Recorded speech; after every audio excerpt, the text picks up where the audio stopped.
We're going to head back to the voicemail of Truth and Reason. Totally, we got a lot of them. This one dealing with Kevin Stefanski and his offense. Hi, this is my comments about Stefanski. I think we might have to release him, or at least tell him that he's no longer running the offense. If he doesn't like it, there's the door.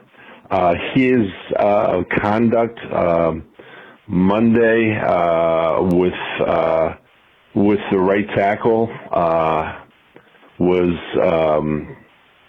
it was inexcusable. You know, the fact he wouldn't put anyone out there to help him, and running this 1950s offense, the three tight ends, the only one in the NFL doing it. And there's a reason. Defenses are too fast.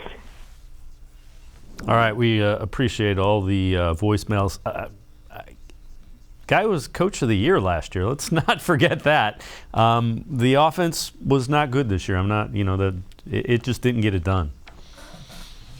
Totally didn't get done. And I think, I kind of agree with him in the sense that I think Stefanski should be held accountable in a way for not having more help for James Hudson on the right side against TJ Watt. I mean, he's there. He's got a chance to set the NFL single season sack record, and he was sensational. And putting James Hudson out there on an island when he struggled all season and really just has not really played well since being drafted, I think that was obviously a huge problem. But I disagree with this being a 1950s offense. I mean, to me, 1950s offense is full house backfield. You have a fullback and you run the fullback 20 times. You're not throwing 20 times a game. You're maybe throwing 12 times a game in the 1950s or whatever you're doing. That's more of a 1950s offense. I think what Stefanski was doing this year is more calling plays to the personnel he has.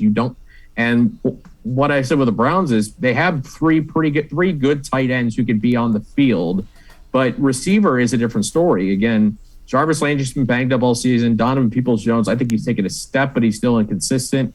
We've seen flashes at times from Anthony Schwartz, but he's not ready. Wasn't ready for the kind of role that everybody expected him to have this season. So I mean, that's the reason I think he ran three tight ends more often, because it's just what he had. If he's got 3 or 4 quality receivers, then you could run more 4 receiver sets. But at this season, he just didn't have those guys. So you call an offense to what you have versus what you want to be, I think.